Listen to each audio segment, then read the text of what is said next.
기도하겠습니다. 하나님 아버지 감사합니다. 하나님이 함께 하셔서 저희들을 도우시니 고맙습니다. 주의 인자하신 대로 하나님이 선히 여기시는 대로 오늘도 주의 뜻을 나타내시고 하나님의 아름다우신 형상들을 보게 하소서. 감사하고 예수님 이름으로 기도하옵나이다. 아멘. 자, 로마서 11장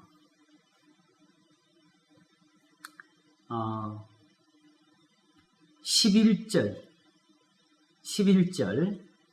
또 오늘 한번 보도록 하겠습니다.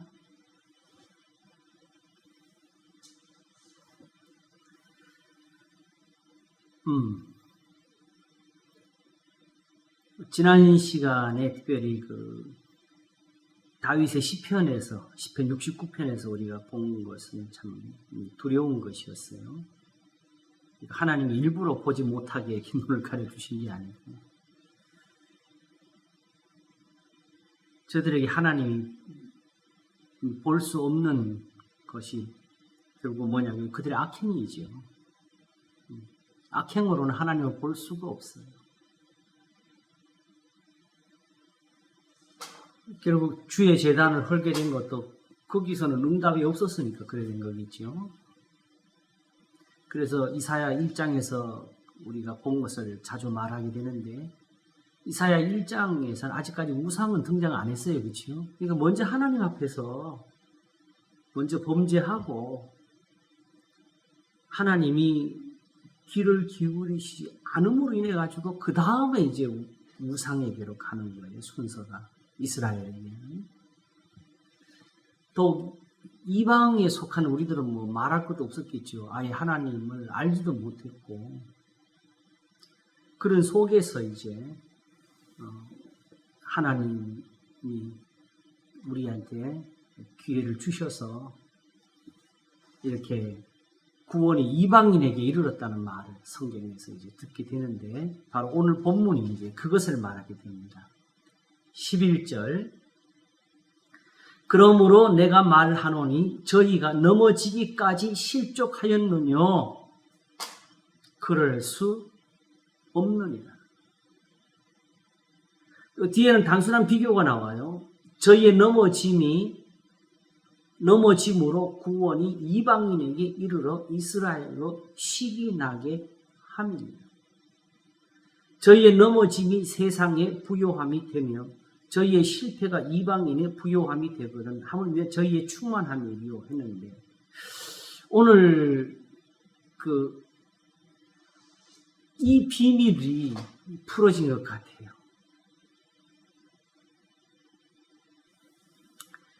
우선 저희가 넘어지기까지 실족하였느뇨? 요걸 우리가 먼저 짚고 넘어가겠습니다. 안 넘어졌나요? 주의 제단을 헐고 바알에게 무릎을 꿇었는데 더구나 자기들의 주님 이스라엘은 이게 들어야 돼요. 왜냐하게 되면 그들은 하나님의 말씀을 들은 사람들이거든요. 그러므로 그냥 예수님을 봤다. 얼굴을 보니까 하나님 아들이다. 이렇게 되는 게 아니고 그들은 성경을 봤거든. 그리고 그 성경에서 예수님을 향해서 어떤 그림을 그려준 게 아니고 거기서 하나님의 뜻을 봤거든. 말씀을 들었거든. 그러므로 그들 스스로 그 말씀을 의지하면 자기들의 넘어짐을 알 수 있다고요. 어디서 떨어졌는지. 그래서 예수님이 요한복음 8장에서 말씀하실 때 아브라함은 이렇게 안 한다고 하셨어요. 다만 아브라함의 후에 일어난 세대에서 하나님을 반역했던 그 이스라엘 그 조상들처럼 한다고 하셨어요. 그러므로 바알에게 무릎을 꿇었던 그 사람들의 그 행실이 지금 예수님을 핍박하는 사람들이 행실로 나타난 거지요.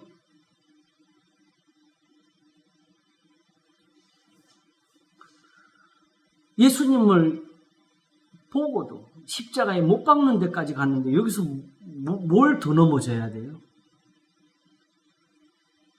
더 이상의 무슨 실족이 있어요? 그런데 하나님이 저들을 안 버리셨어요. 이게 아직 하나님이 저들을 안 버리셨어요. 요즘 새삼스럽게 그 예루살렘에 대한 것이 지금 깨달아진 것이 있는데요. 예수님이 예루살렘을 보고 우셨지요. 예루살렘아, 예루살렘아 하시면서 암탉이 자기 새끼를 그 품에 모으려 같이 내가 너희를 품으려 한 것이 몇 번이냐 하시면서 그리고 너희가 원치를 아니했다고 했어요. 오늘 이 비밀까지 아마 다 풀어지지 않을까 싶어요. 이건 정말 우리가 진짜 울어야 될 것 같아요. 이걸 깨닫고 나면. 자,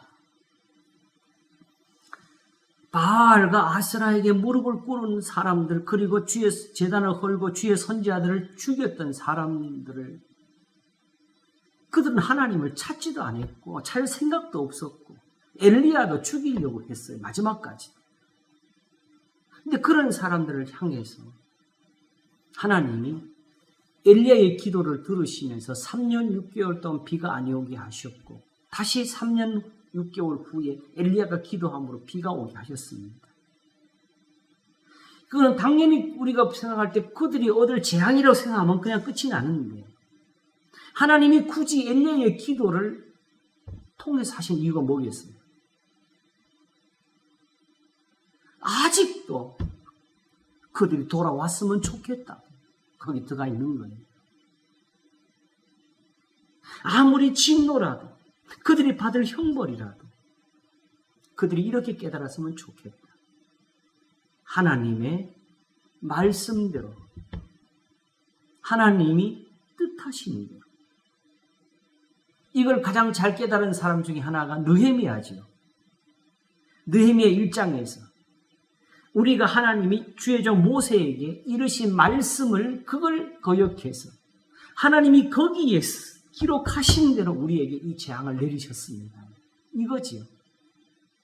그러니까 그 다음에 다시 하나님 앞에 돌아갈 수 있는 길과 그들이 다시 살 수 있는 은혜는 어디 있었냐. 다시 거기 보니까 하늘 끝에 땅 끝에 가 있어도 다시 주의 계명을 지키며 산다고 하셨어요. 이게 믿음이지요.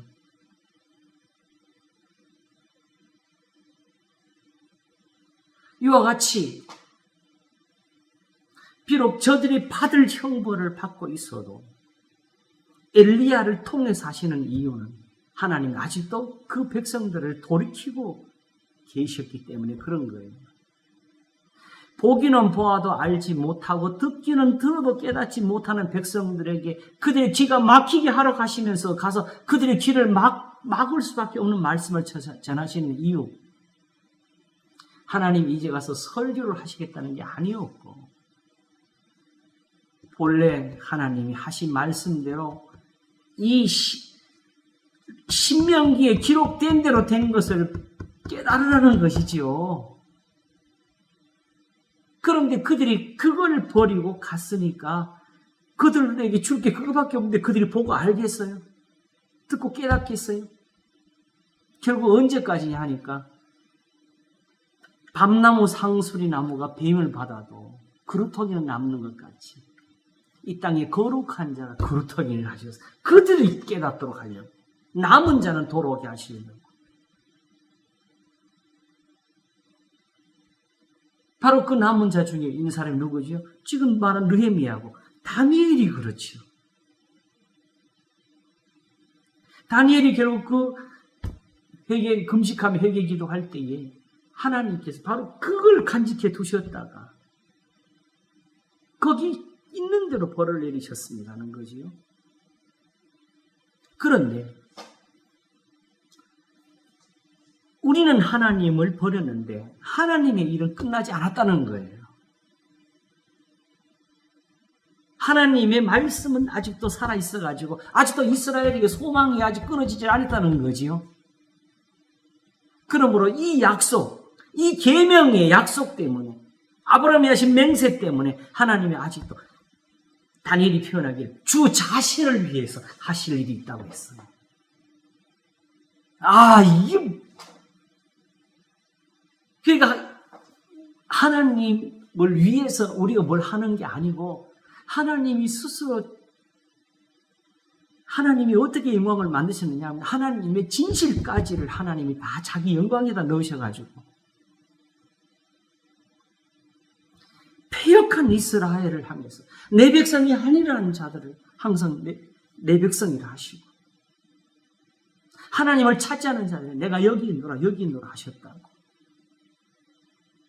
이제 보면은 하나님은 지금까지 백성들을 찾으신 거고 그들을 품으려 하신 것이지 한 번도 예배를 요구하신 적이 없어요. 너희들이 나를 안 알아주니까 서슴하다는 말을 하신 적이 없었고 그것 때문에 진노하신 적이 없어요. 나는 주님의 손에 못자국을 만져봐야 하겠다는 제자를 버리지 아니하셨어요. 그리고 결국 엘리야를 통해서 갈멜산에서 바알과 아세라의 선지자들과 소위 말하는 대계를 지키게 하셨지요. 왜? 그때에 엘리야가 하나님 앞에 마지막 그 제단에 불을 내리도록 기도하는 그 기도 속에 하나님의 뜻이 있어요. 저녁 소재 드릴 때에 이르러 선지자 엘리야가 나아가서 말하되 아브라함과 이삭과 이스라엘 하나님 여호와여 주께서 이스라엘 중에서 하나님이 되신가 내가 주의 종이 됨과 내가 주의 말씀대로 이 모든 일을 행하는 것을 오늘날 알게 하옵소서. 단지 왜 하나님 앞에 예배 안 드리냐를 뿌지는 것이 아니고 하나님의 말씀대로 하나님 이스라엘 중에 하나님이신 이 모습 하나님이 저들에게 좀 알려달라고 하는 거예요. 제가 아침 설교에서 말씀드린 것처럼 하나님은 우리가 마지막 천국 갈 때까지 눈으로 볼 수 없는 분입니다. 그런데도 불구하고 우리는 하나님을 찾아요. 그 하나님이 자기를 보일 수 있는 방법은 하나의 능력을 보이시는 거예요. 그리고 실제적으로 예수님이 그렇게 많은 기적을 행하셨어요. 여전히 그들이 요구하는 게 따로 있으니까 표적을 달라 했잖아요. 그러면 이들이 바알에 가고 아세라라에 간 건 간단한 거예요. 주의 저 제단에서 응답이 없었다는 거예요. 저 선지자들은 자기들한테는 도움이 안 되는 사람이었다는 것이었겠죠.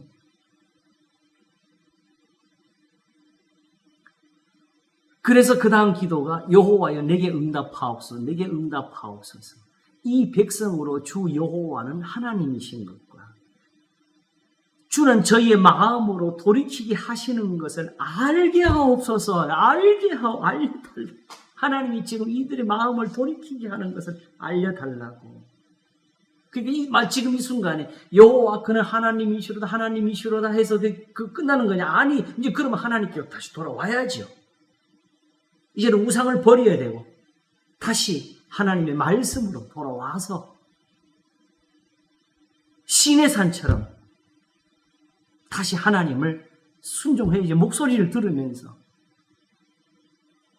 우리가 죽을 것 같습니다 하면서 이제는 모세가 듣고 전하는 걸 다 지키겠다고 하는 그 자리로 돌아와야 사는 거지요.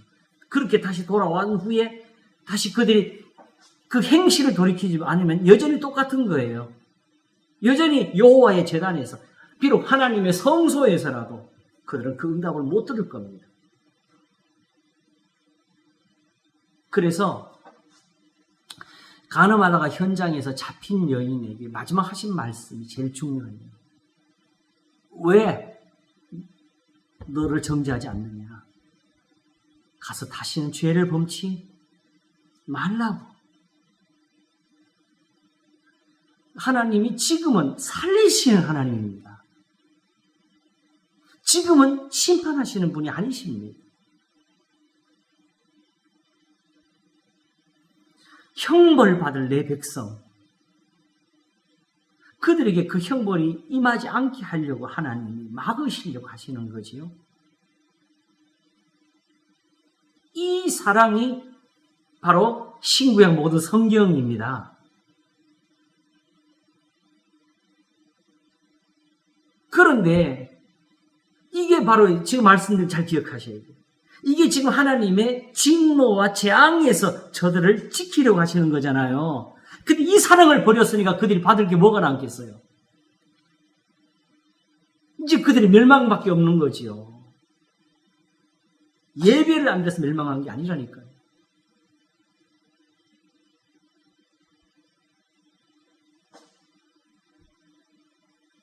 결국 하나님이 이 똑같은 표현을 말라기 끝에 쓰시잖아요. 내 선지 엘리야를 보내리라 하시면서 세례 요한에 대해서 기록한 것이 있죠. 말라기 마지막 장에.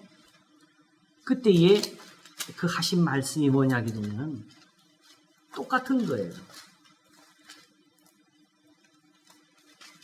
자, 읽겠습니다.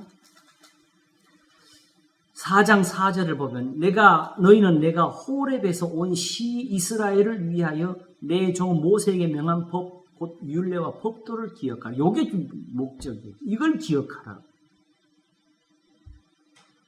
보라, 여호와의 크고 두려운 날이 이르기 전에 내가 선지 엘리야를 너에게 보내리니 그가 뭐하느냐?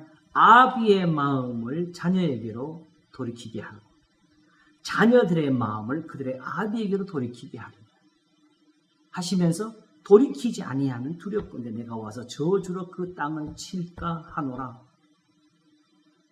결국 못 돌이켰지요. 남은 거는 뭐예요? 너희와 너희 자녀를 위해 울라 하시는 그 말씀이 이루어져서 예루살렘의 멸망이 왔지요. 여기 순서가 있어요. 앞에서도 엘리야가 직접 기도한 데서도 똑같은데 주는 저의 마음을 돌이키시는 거예요. 엘리야의 마음이 뭐냐? 자, 여기 말대로 자식이 아비를 버리고 떠났어요. 그런데 이 자식이 살려면 다시 아버지께로 돌아와야 돼. 마치 그 예수님 비유에서 둘째 아들이 재산 다 탕진하고 돼지 먹이를 먹으면서 아버지 집을 생각하는 것처럼 그 생각이 일어나야 되거든요. 근데 그 생각을 만들어 주실 분이 누구냐 하면 아버지가 돌아와요. 자식은 그 생각을 못 일으켜. 밀어내고 막혀가지고 보기는 보아도 알지 못하고 듣기는 들어도 깨닫지 못하는 저들. 그러므로 하나님이 저들을 안 버리셔야 돼요. 엘리야가 서가지고 주는 저들을 돌이키신 거 알게 하옵소서. 엘리야가 서서 엘리야의 마음이란 왜 중요하냐면 이것도 하나님의 한 의가 되는 겁니다. 기도라는 것은 의인이 될 때는 아비의 마음을 자식에게로 돌이켜야 하는 이런 역사도 일으킬 수 있는 거예요. 하나님은 본래 이스라엘은 범죄하고 그들은 버림이 되기에 마땅할지라도 엘리야의 기도는 의인의 기도로서 남는 겁니다.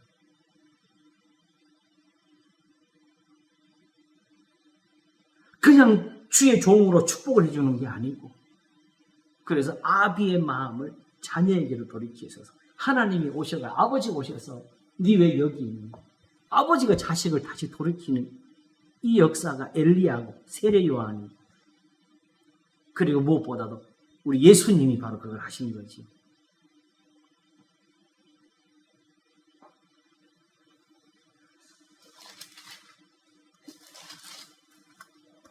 그래서 이 표현이 그대로 쓰여지는 것이 바로 누가복음 1장, 바로 세례 요한의 출생에서 이것이 쓰여지게 되지요.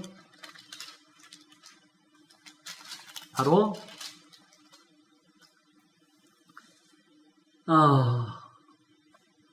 어디에 나오느냐 하게 되면은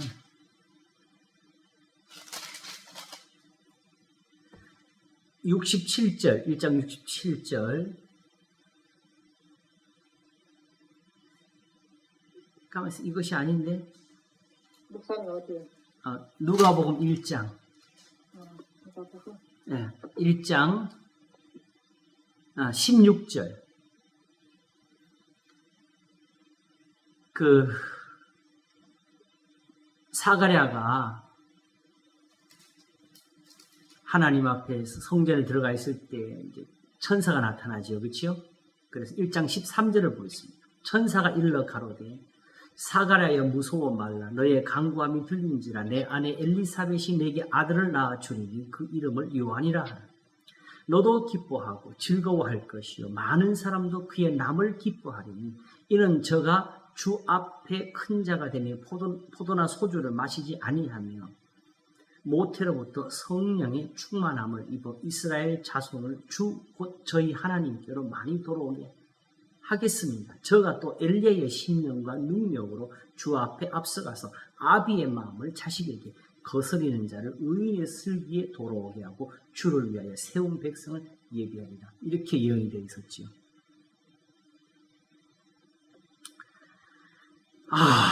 그러므로 사실은 이런 엘리야를 찾으시고 엘리야의 심정을 만들어내신 분이 바로 하나님이시라는 거죠. 엘리야는 어디서 그 마음을 얻었겠어요? 바로 이스라엘을 사랑하시는 하나님으로부터 배운 거지. 하나님은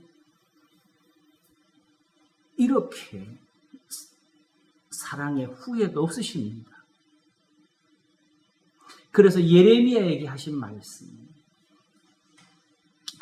이제 예루살렘이 이제 멸망을 하고 나니까 사람들이 보면은 이제 다 이스라엘은 끝났다.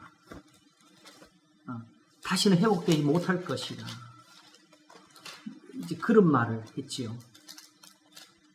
그럴 때 하나님께서 하시는 말씀은 바로 예레미야 31장 35절 한번 찾아보세요.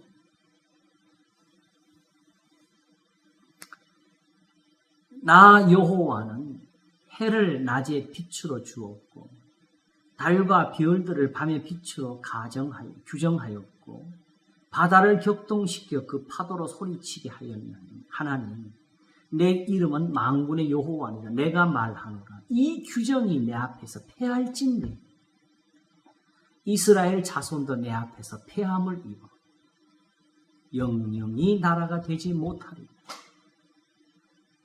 나 여호와가 이같이 말하노라. 위로 하늘을 측량할 수 있으며 아래로 땅의 기초를 탐지할 수 있다면 내가 이스라엘 자손이 행한 모든 일을 인하여 그들을 다 버리리라.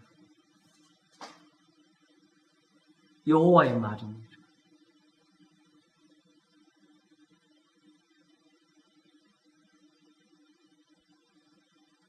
하나님의 능력은 우리의 죄악보다 크고요.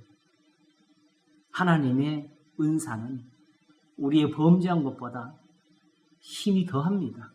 그래서 능히 범죄한 자들을 다시 돌이킬 수 있고 돌이키면 그들의 죄가 씻어질 수 있고 그게 있으니까 하나님이 하시는 거예요. 그래서 하나님께서 오히려 그 자비를 버리지 않고 있으니까 이 말을 할 수 있는 겁니다. 그러므로 내가 말하노니 저희가 넘어지기까지 실족하였느냐?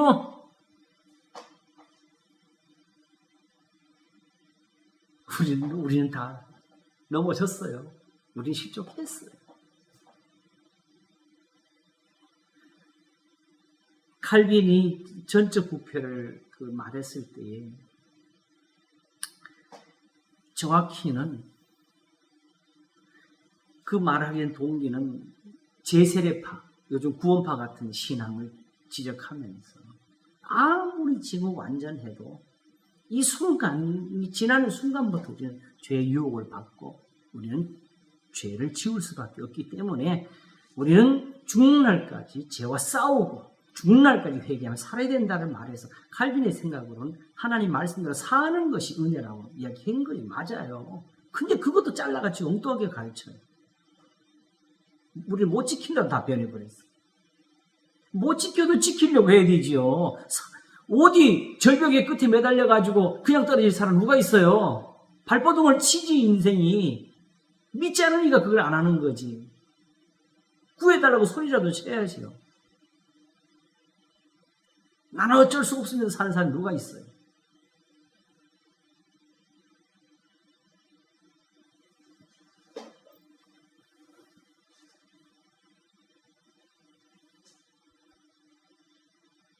그와 같이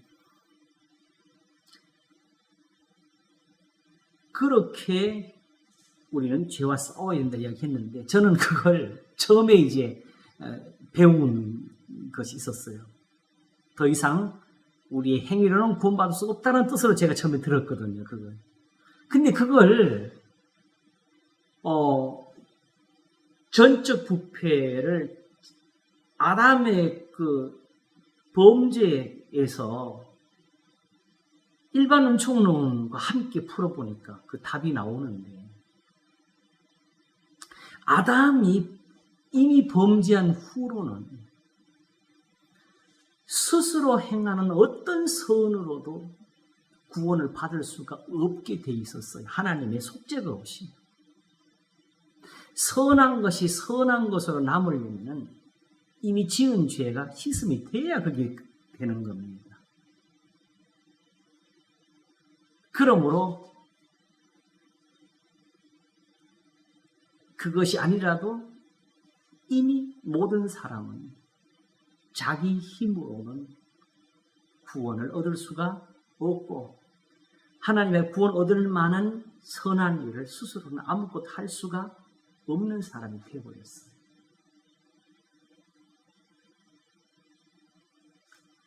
그런데 이런 세상을 향해서 하나님은 손을 벌렸습니다. 그게 창세기에 쓰여지는 이유지요. 그게 계시록까지 가게 된 이유지요. 여기 있는 말씀은 어느 악인을 향해서 그들을 벌주고자 하시고 그들에게 저주를 쏟고자 하심이 아니고 오히려 그들을 그 죄악에서 돌이키려고 하시는 하나님의 사랑입니다. 자, 한번 따져보세요. 이스라엘이 하나님 앞에 이런 사랑을 받고 있는 동안에 이방인들은 착했어요? 더 악했지요. 이스라엘이 하나님 앞에서 버림이 될 정도로 하나님의 진노가 있었는데 이방인들은 뭘로 하나님의 사랑을 얻겠어요?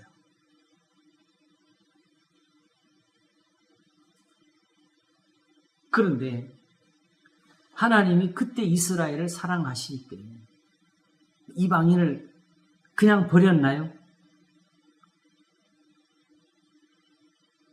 오늘 그 비밀이 여기서 풀어지는데 저희의 넘어짐으로 구원이 이방인에게 이르러 이스라엘로 시기 나게 함이니라. 이게 뭐지요?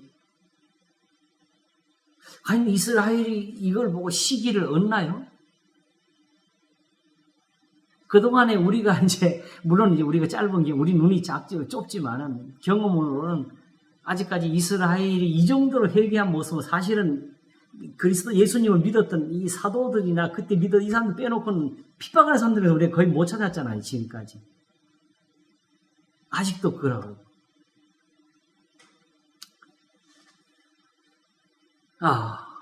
근데 이 표현을 사도 바울이 여기서만 쓴 게 아니고 에베소서 1장에서 써요. 에베소서 1장을 잠깐 보겠습니다.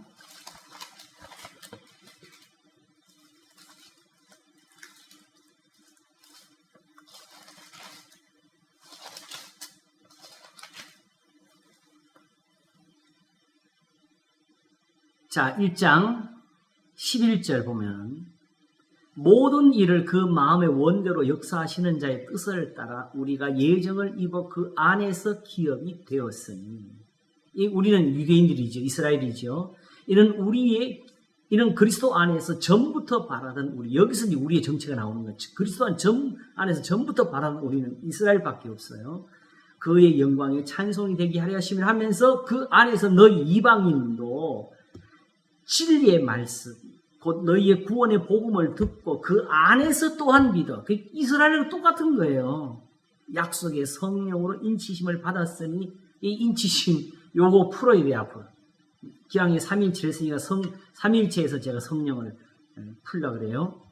이는 우리의 기업의 보증이 되사 그 얻으신 것을 구속하시고 그의 영광을 찬미하게 하려 하십니다. 여기서 자 14절에 뭐가 나오지? 13절은 너희도 진리의 말씀 듣고 너희의 구원의 복음을 듣고 그 안에서 또한 믿어 약속의 성령 인치 받았는데 이건 이방인이죠? 근데 이것이 바로 왜 있냐? 우리의 기업, 이스라엘의 기업의 보증이 되려서 그 얻으신 것을 구속하시고 누구? 이스라엘을 그의 영광을 찬미하게 하려 하심이로 이렇게 된 거예요.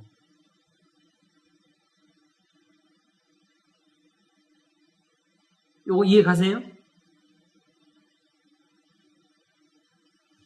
우리는 처음부터 끝까지 이스라엘을 가리킨 거예요. 근데 지금 이 너희라는 사람들이 이렇게 구원의 복음을 듣고 그 안에서 또한 믿어 약속의 성령으로 인칭 받은 여기까지 이르러 놓고 이제 와서 이 우리라는 사람들이 와가지고 너희도 우리처럼 할례를 받으라니까 거기서 흔들리고 있다는 거지요. 창세전에 택함 받은 우리가 지금 예수님 믿어야 될 사람이다. 근데 우리가 그걸 지금 안 하고 있다고. 근데 너희가 먼저 믿고 있다고. 너희를 보고 너희를 이렇게 하신 이유는 바로 우리한테 이 유대인 이스라엘 있는 우리가 바로 그 우리의 구원에 대한 하나님의 약속에 대한 거기에 보증을 얻어가지고 이스라엘로 구속을 받게 하려고 하신 거라는 거지.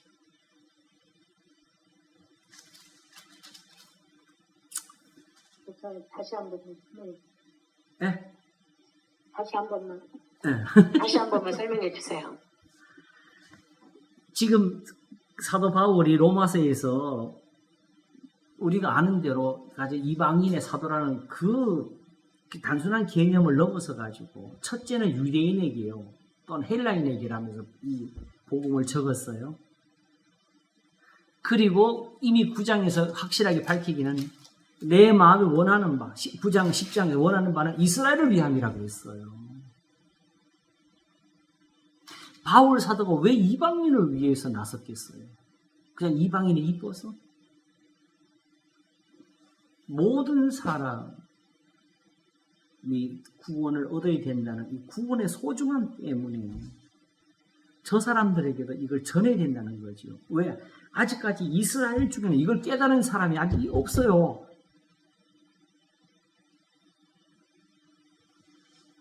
그래서 베드로가 고넬료 집에 갔다가 그냥 큰일 날 뻔했잖아요.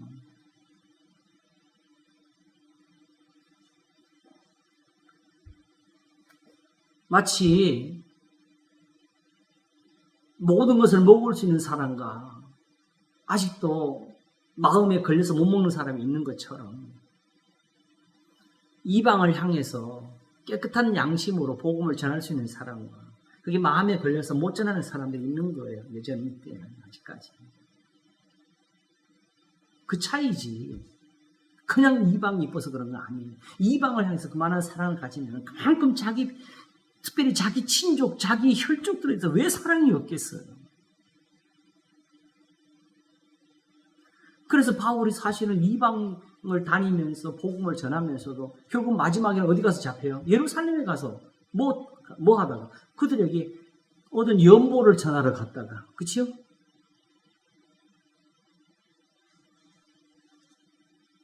예루살렘이 떠나지를 않아요.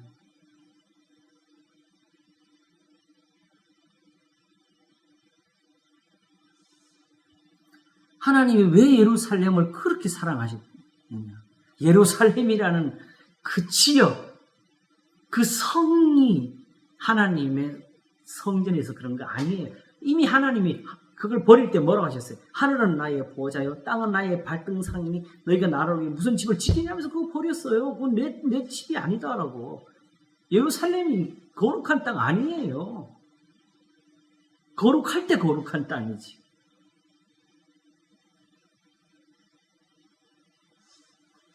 다만 하나님의 사랑에 후회가 없어서 지금 이방인들을 사랑하시는 분이 왜 자기 택한 백성을 사랑하지 않겠어요? 아까 말씀드린 것처럼 저들이 하나님 앞에서 섬기고 하나님의 은혜를 입고 살 때 이방인들은 아예 거기 들지도 못했고, 그들의 이스라엘을 핍박한 악은 이스라엘이 하나님께 대한 악보다 더한 거고, 이스라엘이 그렇게 망한 거는 결국 이방인을 본받아서 망한 거예요. 그런데 그 이방을 하나님이 안 버렸잖아요.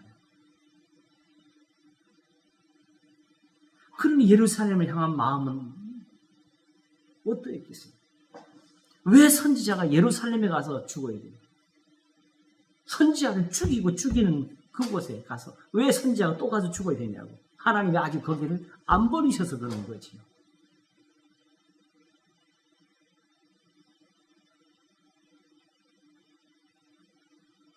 예수님이 하늘로 올리우실 때 제자들이 하신 말씀이 뭐지요? 예루살렘을 떠나지 말고, 그지요? 네. 사도행전 1장에 나오지요? 우리 거기 다시 한번 보면서 한번 보겠습니다. 이 비밀이 다 풀어집니다. 우리는 그걸 억지로 적용해가지고 왜 예루살렘을 떠나면 안 되느냐? 예루살렘이 하나님의 교회고 성전이고, 그러니까 예배당 떠나지 말고 기도하고 예배당에서 기도하러, 이런 식 교훈들 내가 수도 없이 들었어요. 그것과 상관이 없는 말씀. 원래 예루살렘이 있는 하나님의 은혜가 뭐냐? 보겠습니다. 사도행전 1장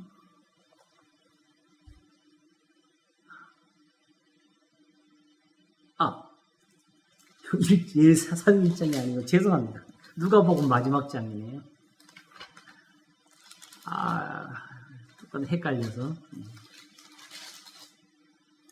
자, 누가복음 24장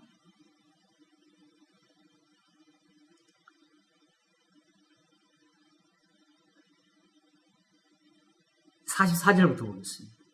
또 이르시되 내가 너희와 함께 있을 때에 너희에게 말한 바 곧 모세의 율법과 선지자의 글과 시편의 나를 가리켜 기록된 모든 것이 이루어져야 하리라 한 말이 이것이라 하시고, 이에 저희 마음을 열어 성경을 깨닫게 하시고.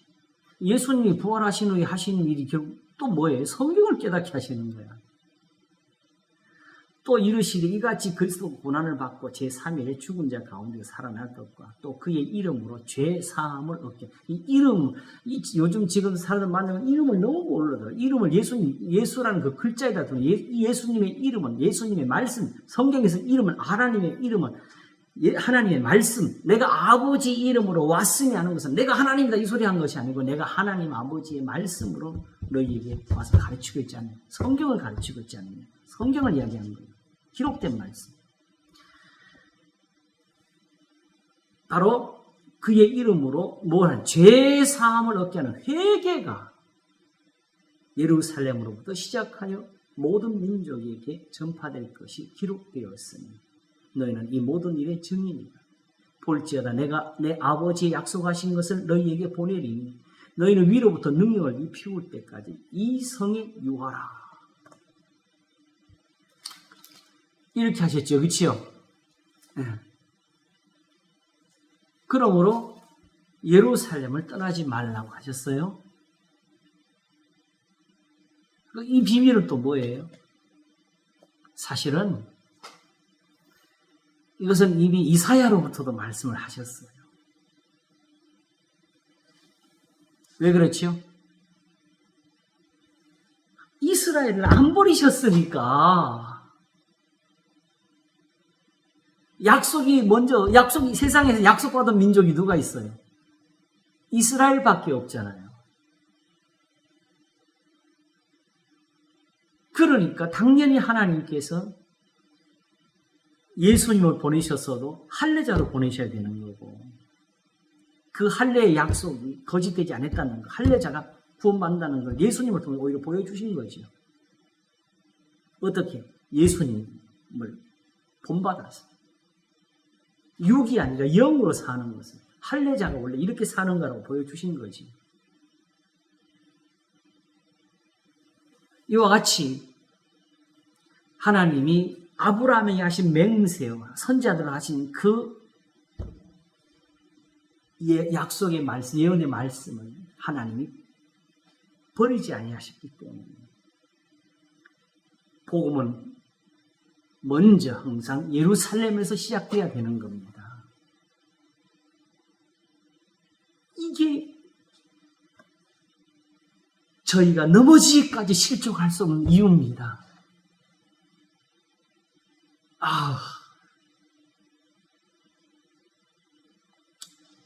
그런데 바로 이런 이스라엘이 지금 현재는 넘어져 있고 지금은 떨어져 있어요. 그렇지요? 하나님이 그들을 버리셨어요? 안 버리셨어요? 여기서 제가 진짜 두려운 것을 얻었는데요. 하나님께서 맨 처음에 시작하실 때 왜 아브라함을 택하셨어요?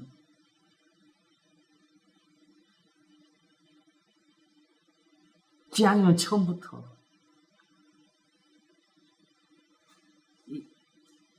한국 땅에서 누구 우리 조상을 하나 택하시든지 그랬으면 우리가 복을 많이 받았을 텐데.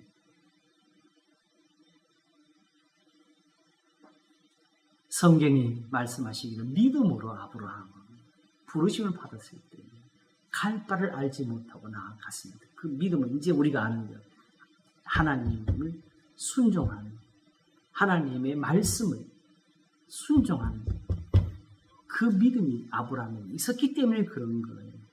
자, 복음은 하나님의 말씀이고 선물이고 은이지만 그 복음이 전달되기 위해서는 하나님과의 쉽게 말하면 만남이 있어야 됩니다. 아시겠지요? 제가 이사야 6장을 가지고 설교할 때 이 6장은 3가지 문제가 있다 그랬어요. 내가 누구를 보내며 누가 우리를 위하여 갈고 했는데 제가 소위 말하는 이제 그 풀기에서 약간 장난을 하는 거지만 제가 할 수 있는 드린 답이 있다. 하나님이 가소서 할 수 있잖아요. 왜냐? 지금 이사야한테 왔어요, 안 왔어요? 이제 하나님은 이사야한테는 그걸 이거라도 보여주셨잖아. 화가 돋아 나는 망하게 되었다는 그 광경을, 두려운 광경을 이사야한테 보여주셨으니까 텔레비전에 예수님 나왔으면 좋겠네를 하나님이 그때 이사야를 통해 하나님이 그냥 이스라엘 직접 하시면 되잖아요. 근데 그런 하나님이 이사야한테는 그렇게 해놓고 내가 누구를 보내며, 그치요? 그 다음 말은 더 중요한 거예요. 누가 우리를 위하여 갈고. 하나님을 위할 수 있는 뭐가 있어요? 누가 하나님을 대신해요? 지금 이 해석들 다 버리셔야 돼. 하나님이 지금 하나님의 일할 사람을 찾고 있다고. 누가 능력이 있어 하나님 일을 해요? 하나님이 하나님 능력 많은 하나님 뭐 하시? 맨날 그 영화나 소설이나 이런 SF 공상에서 보게 되면은 그 신이 나와요. 신이 나와가지고 항상 신은 뭐 하느냐? 저 숨어가지고 자기 일꾼 찾아서 걔한테 능력 줘가지고 일 시켜. 말 안 들으면 걔만 혼내고. 이런 생각을 하나님께 지금도 두고 풀고 있다고, 성경은.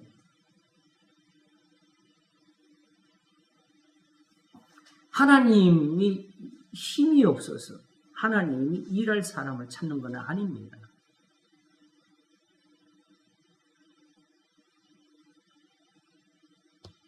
그러므로 하나님이 내가 누구를 보내면부터 해가 그 다음에 누가 우리를 위해 갈고 하는 게 문제고, 또 하나 마지막에 그럼 어차피 이사야가 뭐라 그래요? 내가 여기 있나이다. 나를 보내소서 그잖아요. 그럼 그런 사람한테 뭘 물어봐? 네가 가라 그러면 끝나는 거지. 그럼 누가 우리를 갈고 왜 이렇게 하세요? 아무리 선한 일이라도 하나님의 일이라도 우리가 자원하지 않는 일은 하나님이 우리를 쓰실 수가 없습니다. 그게 하나님께는 선하지가 못하니까. 그러므로 모세를 통해서 성막을 짓게 할 때도 이스라엘 사람들에게 어떤 분 받으라고 했어요? 자원하는 자들에게서는 받으라고 했어요. 그래서 제가 심지어 설교할 때 그 말을 했지요. 이 말을 잘 써야 됩니다. 그러므로 교인들한테 자원하십시오 하는 것도 그냥 억지라고. 그 말처럼 억지가 없어요.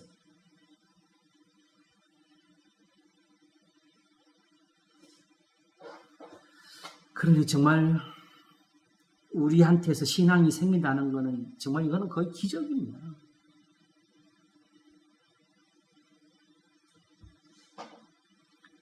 그럼 하나님 왜 그렇게 하셨느냐? 이사야한테는 은혜 줄 자에게는 은혜를 주고, 아시겠지요? 긍휼이 있잖아요. 긍휼이 수 있는 그 말씀을 이룰 수 있는 것이 이사야한테는 그게 가능한 거고, 비록 하나님을 직접 눈으로 보지 못해도 그 형상이라도 보일 수 있는 거고, 이스라엘은 지금 하나님이 그걸 보일 수 없는 게, 하나님이 보여주는 거는 하나님의 진노밖에 보여줄 게 없어요. 근데 그 진노받을 백성들을 진노받지 않게 하려니까 하나님께 대한 증인밖에 지금 그들에게 보낼 수가 없는 거예요. 그래서 제가 사실은 그걸 어느 주일학교를 맡았을 때 여름 성경학교를 앞에 두고 성경학교에 교사가 필요합니다는 설교를 할 때 그걸 제가 한 거거든요. 그러므로 지금 이 시대는 성경학교 필요합니다. 교사가 필요합니다. 이거 없이 성경을 가르치는 없이는 구원받을 자가 없습니다. 이 시대는 지금 그런 시대다.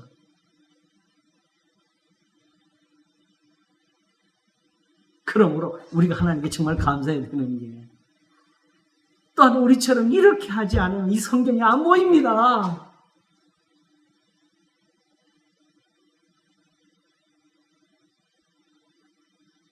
제가 이 설교를 또 하려고 하는데, 이 설교 하려고 했지만 언제 기회가 나올지 모르겠어요. 지금 이 시대가 제일 슬픈 게 뭐냐면요, 바알에게 무릎을 꿇고 주의 제단을 헐고 주의 선자들 죽인 사람들한테는 아직도 은혜가 남았는데 엘리야가 보내지는데요, 우리는 엘리야가 없어요. 지금 하나님이 엘리야를 보냈다는 이 증거밖에 우리는 더 이상 들을 수가 없는 시대에 살고 있고, 우리는 그런 사람들이, 우리는 이방인. 그러므로 아브라함을 택하신 거, 처음에는 왜 택하셨어요? 너만 잘 살아라, 아니면 너로 말미암아 온천한 만민이 복을 받으리라.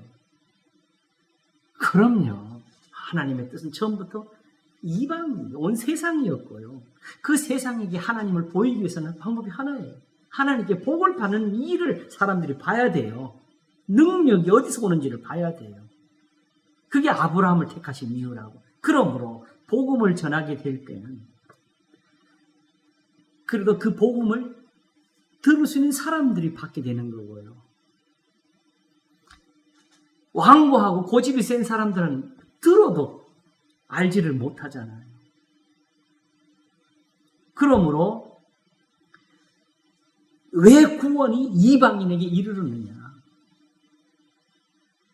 원래부터 이 세상을 사랑하신 하나님인데 이스라엘이 이렇게 완화하게 되어졌을 때에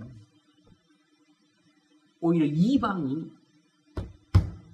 이 이스라엘보다 하나님께 가까이 갈 수 있는 의의가 생긴 겁니다. 아브라함을 택하신 것처럼 이방을 부를 수 있는 이유가 하나님께 있어진 거죠, 이제. 그리고 아브라함을 택하신 이유가 뭐예요? 지금 이스라엘로 시기나게 하는 것처럼 이게 사실은 먼저 이방인들이 보고 시기나게 하려고 했던 것이었지요. 그것이 바로 바로의 마음을 강팍하게 한 이유였다고 9장에서 우리가 들었잖아요. 하나님이 한 번에 지셨으면, 연병으로 지셨으면 다 죽일 수 있는 걸 조금씩 했더니 바로가 강팍해가지고 우리도 할 수 있었는데 나중에는 처음에는 돌아섰다가 모세를 돌려보내고는 또 마음이 변하고 나중엔 내버려놓고도 결국은 군사를 몰고 다시 잡으러 쫓아오고 하나님이 그냥 죽일 걸 이방인들에게 하나님의 사심을 보이려고 바로로 말미암아 영광을 얻으시려고 그렇게 하셨다고. 그걸 9장에서 진노의 그릇을 하나님이 그렇게 쓰였다고 하신 거예요. 그러면 일부러 너는 지옥 가, 너는 천국 가 이렇게 정한 건 없습니다.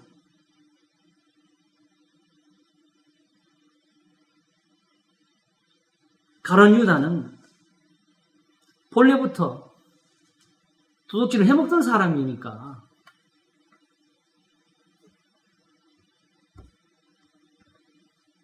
예수님을 쫓아다니면서도 결국 그렇게 된 거지요.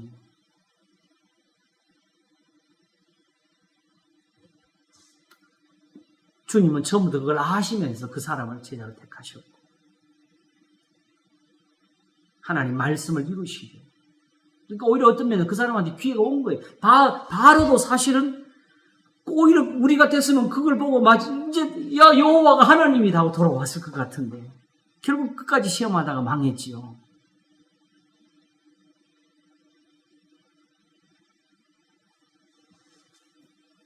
그러므로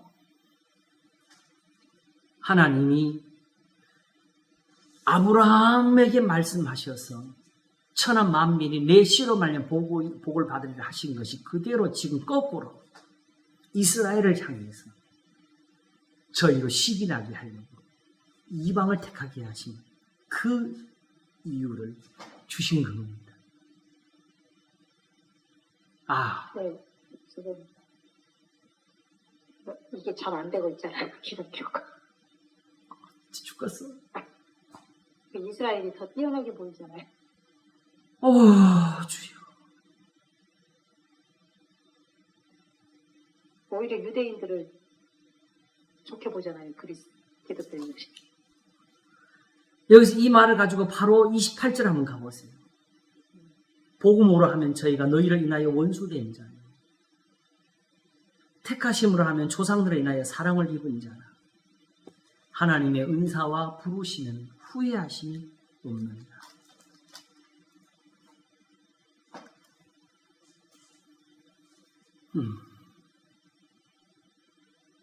지금 우리가 이방인으로서 유대인 이스라엘보다 나아서 지금 이 은혜를 누리는 겁니까? 아닙니다.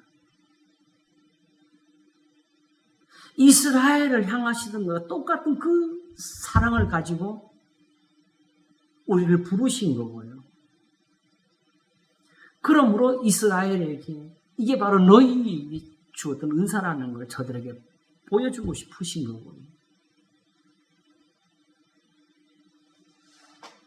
아브라함을 부르시되 똑같은 심정으로 지금 이방인을 부르신 겁니다. 그걸 원하시는 거예요. 지금 우리는 이 사랑을 사실은 제가 볼 때는 얻지도 못했고 버렸어요. 바알에게 무릎 꿇은 사람들처럼.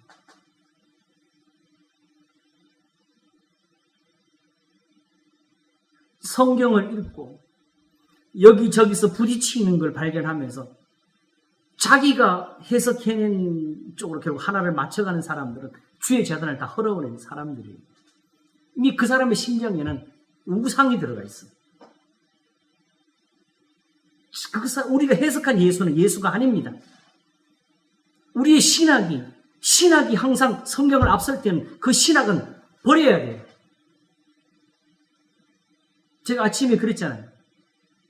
삼위일체는 논쟁이지 진리가 아니에요. 하나님이 그걸 가르치지 않으셨어요. 어디까지나 사람이 말을 해가지고 사람이 싸워서 그건 아니다라고 한 것이 여기까지. 그러므로 우리는 왜 그걸 소중히 여기느냐? 그것이 무너지면 본질적으로 그리스도의 십자가가 없어지니까. 성경이 하나님이 사라지니까. 나와 아버지는 하나이라 하신 이 예수님이 없어져요. 예수님이 그냥 하나님이 되어버려가지고.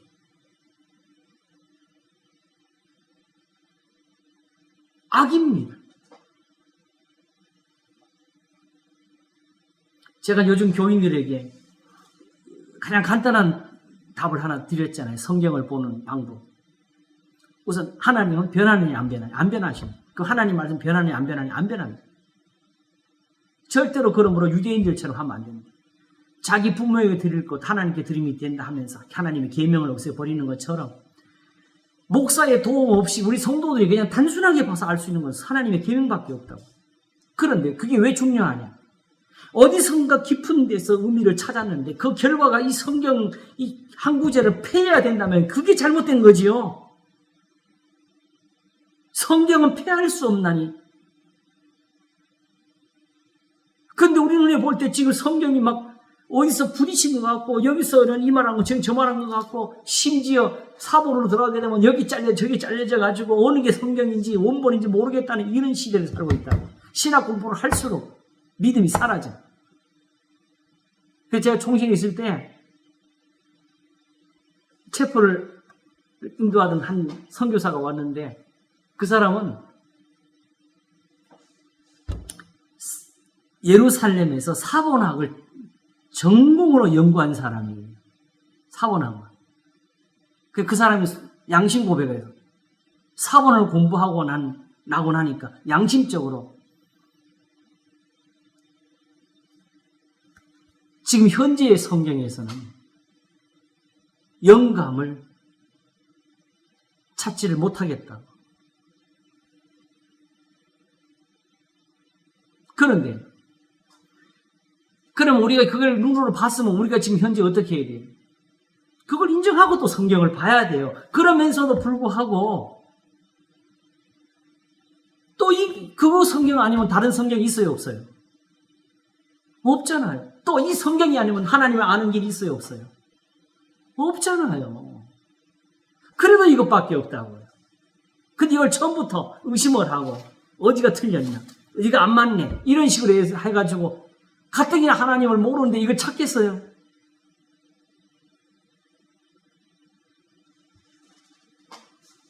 오히려 믿음으로 보면은 좋아요. 모자라가지고 부딪히는 게 나왔어. 그 부딪히는 왜 나왔겠어?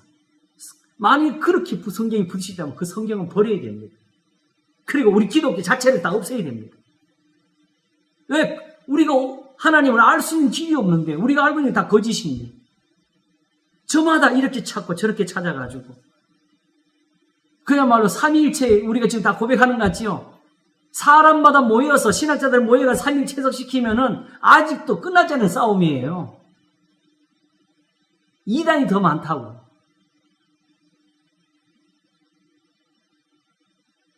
그런데 감히 우리가 성경을 앞에 놓고 나는 이렇게 생각한다는 말로 그걸 이끌어가요? 망령이지요. 벌받을 악이지요.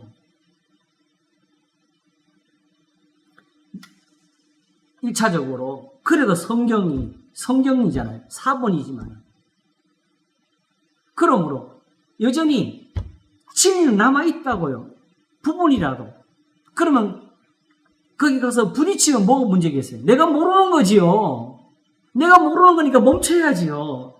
솔직하게 이건 내가 모르겠습니다 하고 멈춰야 되는데 그걸 굳이 자기가 해석해낸 쪽으로 이끌어가지고 끼워 맞추는 이런 노력들, 이게 오히려 보수적인데 더 많아요. 자유주의는 아예 이걸 버리죠.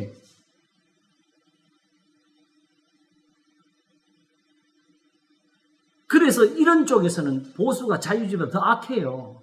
아예 성경을 고친다니까. 저쪽은 버리고.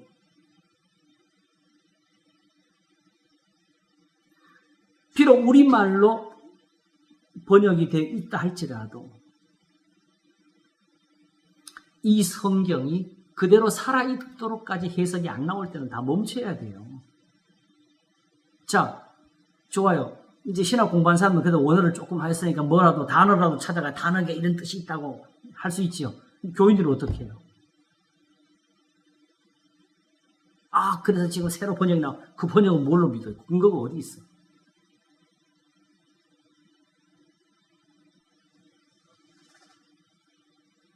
지금 주로 그 유명한 설교를 몇 편 들으면서 보면 그 노골적으로 새 번역 성경을 보겠다고 인용하는 사람들이 나와요.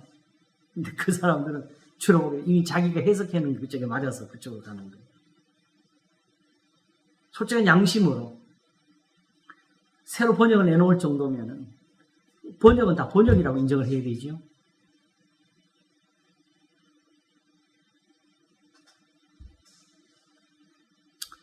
우리는 지금 개역 성경만 가지고도 이 정도 합니다. 사실 개역 성경의 문제를 저도 모르는 거 아니에요. 요즘 보게 되면 특별히 은혜와 은혜, 은사를 하다 보니까 은사라는 표현이 영어 성경에는 없어요.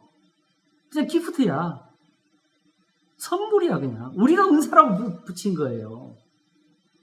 그리고 영어 성경에 들어가기는 예배라는 표현으로 번역이 안 돼 있어. 그냥 서비스로 돼 있지.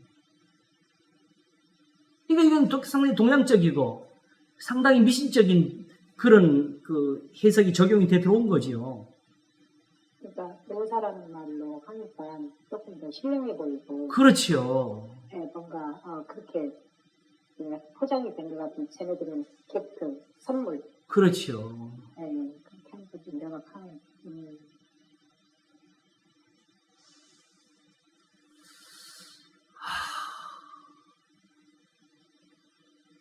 그리고 또 보면은 은혜라는 표현은 우리말에서는 아름다움이라는 표현으로 또 되어 있어요.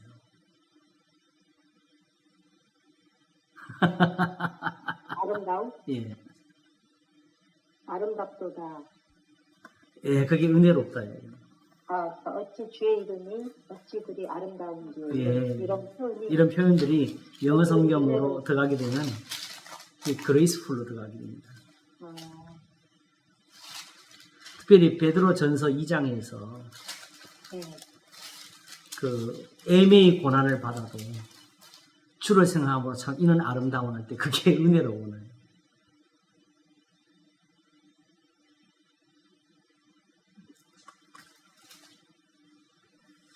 그런데 어쨌든 이런 것들, 그러니까 이거 참으니까 결국은 성경이 오히려 이거 풀어주잖아요, 오히려.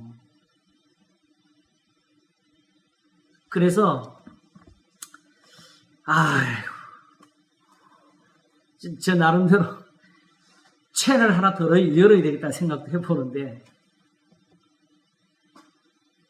What Bible Says. 우리말로 하게 되면, 성경이 왜 이래? 이렇게 제목을 잡아가지고.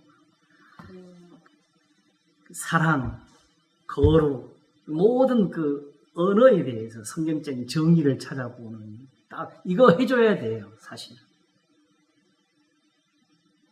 그런 용어들이 전부 우리가 세속에서 쓰는 것들 우리는 성경에 있는 단어는 어떤 한 구조 하나라도 사전에 있는 말이 아니다라는 걸 배워줘야 돼요.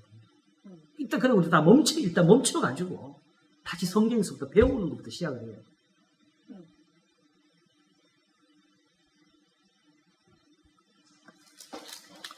예를 들어서 헬라어를 하고 히브리를 한다 합시다. 지금 그 헬라어를 그리스인들이 가르칩니까? 히브리어를 지금 히브리인들이 가르칩니까?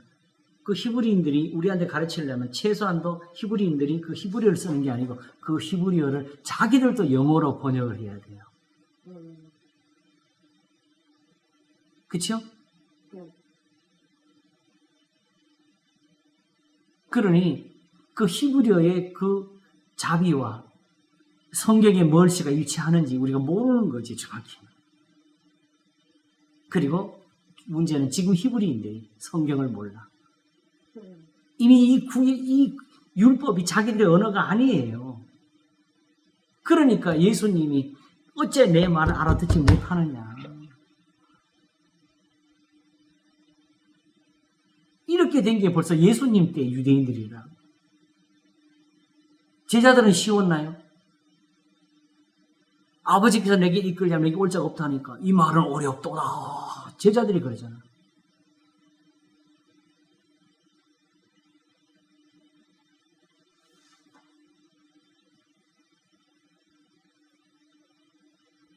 분명한 것은 말씀이 어려운 게 아니었어요. 우리가 생각할 때 하나님이 구원을 주시려고 지금 보니 이렇게 사랑하신 거예요. 엘리야의 심정을 만드신 하나님이 왜 성경을 어렵게 해요? 자, 하나님이 어려웠냐 쉬웠나? 간단하게 볼까요? 엘리야가 이스라엘 하나님께 돌이킬 때 엘리야가 한 그 기도를 하나님 뭘로 풀었어요? 불이 하면서 내려서 그냥 풀어버리셨잖아요.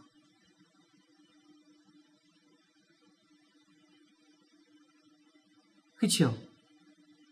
근데 문제 이 시대에 어려운 게 뭐지? 그게 없는 거지요. 그러나 여전히 엘리야, 하나님이 어떻게 엘리야를 세우셨는지 증거를 지금 보잖아요. 지금 우리도 성경에서 우리 지금 그걸 보고 있죠. 그게 다 나와 있는 건데 우리가 지금 이 언어를 모르는 거예요.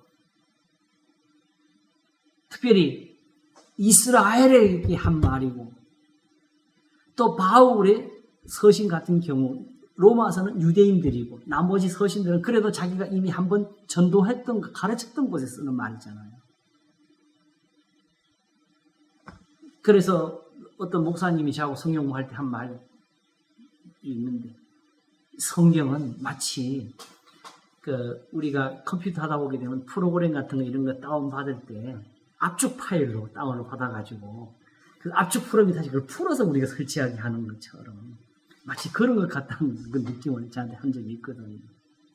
정확히는 압축도 아니었고 우리가 모르는 말이었어요. 말 자체가 우리가 모르는 것들로 돼 있었고 그들은 다 알아들을 수 있고 가장 그들이 쉽고 그들은 바로 보고 믿어야 됐어요. 안 믿으면 악이 되는 거예요. 산상수훈보다 쉬운 말이 없었어요. 나더러 주여 주여 하는 자마다 다 천국에 들어갈 것이 아니고 오직 내 아버지의 뜻을 행하는 자 들어가리라는 거예요. 이스라엘이면 당시 더군다나 예수님은 그들이 아직 알아요 몰라요? 모르잖아요. 그러나 예수님의 말을 알아들을 수 있어요 없어요? 들을 수 있잖아요.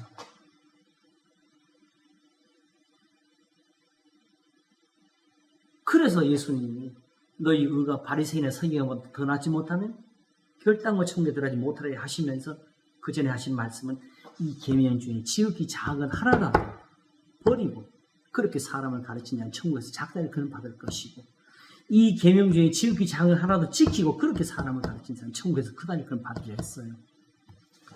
그럼 오늘 이 시대의 신학들은 성경을 지금 얼마나 버렸는지 한번 살펴야 되겠어요. 반성을 해야 됩니다. 내가 건질 거면 건지고 부딪히는 거 다 버리고 아예 다 뒤집어 버리고 바꾸고 지금 이 모든 것이 다 지금 현재 우리를 보는 거울입니다.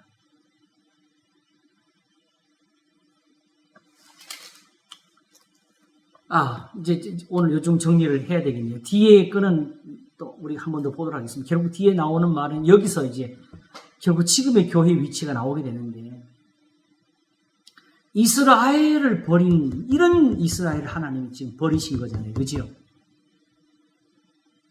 근데 단지 그러므로 이제 우리를 택했다 이런 해석을 교회에다 하면 안 됩니다. 똑같다는 걸 배워야죠.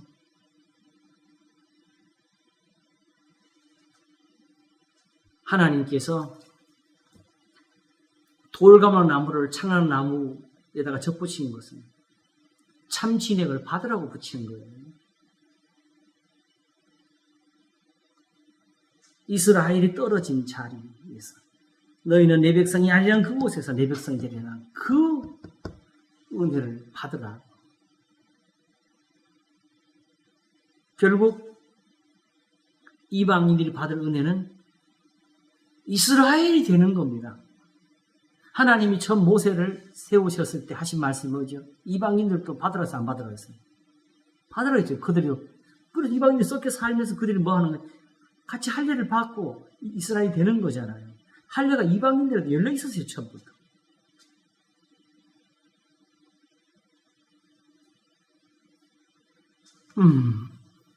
그러므로 여기서 보는 것은 이방인이냐 예루살렘이냐 이스라엘의 문제가 아니고 이걸 통해서 지금 진짜 하나님 마음을 우리가 지금 보고 있다는 생각이 들어요. 지금 우리를 향해서 얼만큼 사랑하시는지.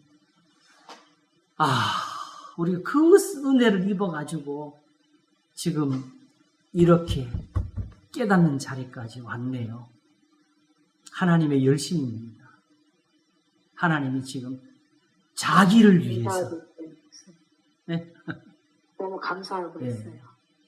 하나님이 자기를 위해서 실천을 남기셨다 한 것처럼 하나님이 또 자기를 위해서 지금 우리를 여기까지 이끄신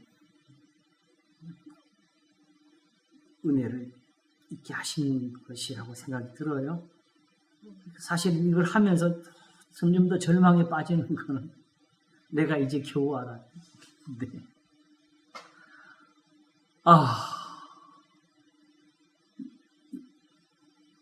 정말 이제 우리가 이제 알았다는 게 이게 얼마나 절망스러운 거예요. 오늘까지는 우리가 지금까지 모르고 살았다는 거잖아요. 우리 자신도. 그러나 이렇게 하시는 거는 내가 나를 위하여 이루리라 하시는 것. 그 하나님의 뜻이겠지요. 이스라엘로 넘어지기까지 실족하게 할 수 없는 그 하나님의 사랑이겠지요. 우리도 그 사랑으로 인해서 아브라함을 조상으로 모신 영광을 얻었습니다. 감사하면은 하나님의 뜻이 이루겠지요. 기도하겠습니다. 하나님 아버지, 내가 나를 위하여 이루리라 하셨습니다. 바르게 무릎 꿇지 않은 사람 7천을 남기신 것도 나를 위해서라. 그러므로 이스라엘은 실족해서 하나님의 은혜는 아직도 저들을 넘어지기까지 버려두지를 못하셨습니다. 그래서 낮에 해가 뜨고 밤에 달이 비치는 이 언약이 없어지기 전까지는 이스라엘로 버리게 하는 일은 없을 것이라. 하나님, 그래서 지금 이스라엘을 붙드시는 것처럼 세상을 붙드시는 것이 아브라함을 택하셔서 천하 만민이 복을 얻게 하고자 하시는 것처럼 지금은 또 이스라엘을 시기나게 하시는 것이다. 그러므로 하나님이 이스라엘을 통해서 영광을 얻으시고자 하는 것처럼 교회를 통해서 영광을 얻으시려고 하시는 것입니다. 아버지여, 이 부족한 것들을 하나님 사랑하셔서 내가 누구를 보내면 누가 우리를 위해 갈고 하시는 그런 자리에 세우시나이다. 우리가 하나님 앞에 얻은 은혜가 주님의 뜻을 이루는 아름다운 은사가 되게 하소서. 감사하고 우리 주 예수 그리스도 이름으로 기도하옵나이다. 아멘. 아멘. 감사합니다. 감사합니다. 감사합니다. 다 평안하시고요. 너무 감사하지요? 주님 여기까지 보여주시네. 근데 제가 이제 오늘 저녁에 이걸 깨달을 순간에, 이제 성경이 좀 보이는가 보다 그랬어요. 감사합니다. 감사합니다. 수모님 건강하세요. 네, 건강하세요. 저도 네. 건강하겠습니다. 네, 감사합니다. 목사님 꼭 병원에 가세요. 네, 감사합니다. 네, 목사님, 네, 목사님, 네, 감사해요. 네.